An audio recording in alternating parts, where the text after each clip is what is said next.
Chief adviser কিছু নির্দেশনা দিয়েছেন, 5টা মেজর নির্দেশনা দিয়েছেন।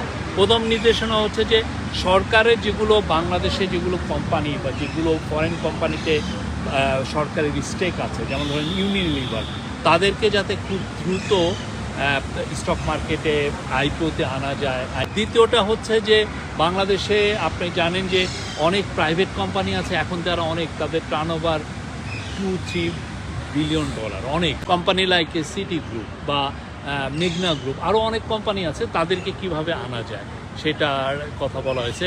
তৃতীয় হচ্ছে যে আপনি জানেন স্টক মার্কেটে ভেস্টেড ইন্টারেস্টের লোক অনেক ধরনের ভেস্টেড ইন্টারেস্ট আছে, ফলে দেখা যায় যে আমরা রিফর্ম নিলেও অনেক সময় রিফর্মগুলো ঠিকমতো কাজ করতে চায় না, বা এরা রিফর্মগুলোর বিরুদ্ধে দাঁড়িয়ে যায়। তো এইটার জন্য এই স্টক মার্কেটে যাতে খুব ডিপ রিফর্মটা ক্যারি আউট করা যায়, এবং এমন ব্যক্তি যাদের আসলে এইখানে কোনো ইন্টারেস্ট নাই, এই রকম একটা রিফর্মের কথা চিফ অ্যাডভাইজার বলেছেন। এবং উনি বলেছেন সেট অফ ফরেন এক্সপার্টকে আনতে বলেছেন, যারা এসে 3 মাসের মধ্যে পুরো রিফর্মটা তারা ইনিশিয়েট করবেন বা ক্যারি আউট করবেন। এইটার একটা সেট অফ ফরেন এক্সপার্টকে আনতে বলেছেন। ফোর্থ হলো আমাদের, আপনি জানেন যে স্টক মার্কেটের বা স্টক মার্কেট রেগুলেটর বা এই সংশ্লিষ্ট সমস্ত যারা এজেন্সিগুলো আছে বা অফিসগুলো আছে, ওইখানে অনেক ধরনের দুর্নীতি আছে, দুর্নীতিগ্রস্ত অনেক, এর বিরুদ্ধে অনেকের অনিয়মের কথা শোনা যায়। তো চিফ অ্যাডভাইজার বলেছেন যে যাদের বিরুদ্ধে অনিয়মের অভিযোগ আছে খুব দ্রুত তাদের ব্যবস্থা নিতে, এবং যাতে পুরো স্টক মার্কেটে এক ধরনের বার্তা পৌঁছায় যে কোনো ধরনের কোনো অনিয়ম বরদাস্ত করা হবে না।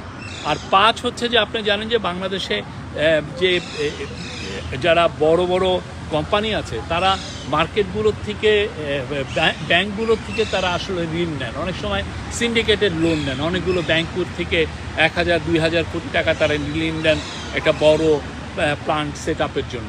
তো এইটার জন্য বলা হয়েছে যে এই ঋণটা যাতে এটাকে নিরুৎসাহিত করে কিভাবে এই ঋণে না যে কিভাবে তারা বন্ড ইস্যু করে বা স্টক মার্কেটের মাধ্যমে কিভাবে তারা তাদের ফান্ডটা রেজ করতে বা ক্যাপিটালটা রেজ করতে পারেন, সেই বিষয়ে বলা হয়েছে। আমরা আশা করছি যে খুব দ্রুত স্টক মার্কেটে মানে আমরা রিয়াল এবং মিনিংফুল রিফর্ম দেখতে পাবো। আমরা মনে করি যে যারা স্টেক হোল্ডার সবাই বেনিফিটেড হবেন, সবাই একটা স্ট্রং ভাইব্রেন্ট স্টক মার্কেট দেখতে পাবেন। চিফ অ্যাডভাইজার সেই নির্দেশনাই দিয়েছেন যাতে সবাই প্রোটেক্টেড থাকেন এবং তাদের স্বার্থটা সংরক্ষিত থাকে। উনি বলেছেন সেট অফ এক্সপার্ট আনতে বলেছেন, যারা সত্যিকার অর্থে যারা নির্মোহভাবে এই স্টক মার্কেটে তারা রিফর্মটা ইনিশিয়েট করতে পারবেন। চিফ অ্যাডভাইজার খুব দ্রুত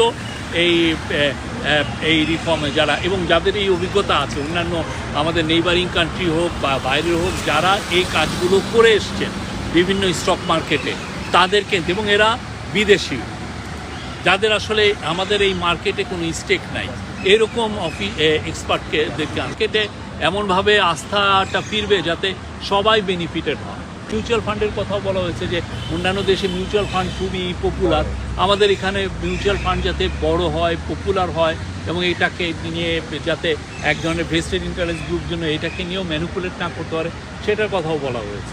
কোনো অনুসন্ধান থামায় দেওয়া হয়নি, সেটা কিন্তু প্রত্যেকটা বিষয় যাদের এগেনস্টে অভিযোগ আছে খুবই ভালোভাবে ইনভেস্টিগেশন হচ্ছে। আপনারা সিকিউরিটিজ অ্যান্ড এক্সচেঞ্জ কমিশনে আপনারা খবর নেবেন।